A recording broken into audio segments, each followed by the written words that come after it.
ወላጆችዬ ዛሬ ደግሞ ስፔሻል ኒድ ልጆች ያለን ወላጆች ከምንቸገርባቸው ነገሮች አንዱና ዋነኛው ምንድን ነው? ስትረስ ነው።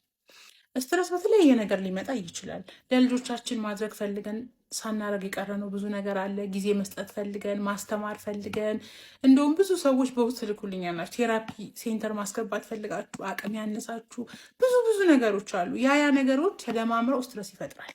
እንደውም አንድ ጥናት ምን የሚል ነበር አይቻለሁ መሰላችሁ?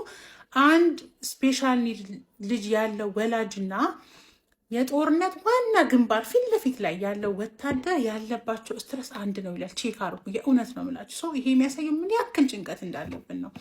ነገር ግን ዛሬ እኔ አንድ ነገር መናገር የምፈልገው ነገር ምንድን ነው፣ ከቴራፒ በላይ ከሌላም መስጠት ፈልገን ካልሰጠናቸው ነገር በላይ ለልጆቻችን እኛ እናስፈልጋቸዋለን። ስለዚህ ስትረስ ባበዛን ቁጥር ውስጣችን ጤና እናጣለን።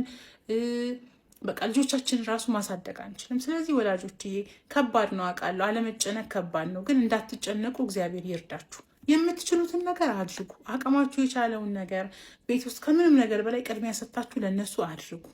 ከዛ ውጭ ግን ከአቅማችሁ በላይ ለሆነ ነገር እግዚአብሔር ይርዳችሁና አትጨነቁ። በቃ ለእግዚአብሔር ስጡ። ከምንም በላይ ጤናችሁን ጠብቁ። ወላጆች ጤናችሁን ጠብቁ። ለልጆቻችሁ ታስፈልጋላችሁ። ከምንም ነገር በላይ ከእግዚአብሔር በታች ለእነዚህ ልጆች ያለናቸው እኛ ነን። ስለዚህ እግዚአብሔር ይርዳችሁ። ጤናችሁን ጠብቁ። ራሳችሁን ጠብቁ። ማድረግ የምትችሉትን ነገር ብቻ ነው ማድረግ የምትችሉ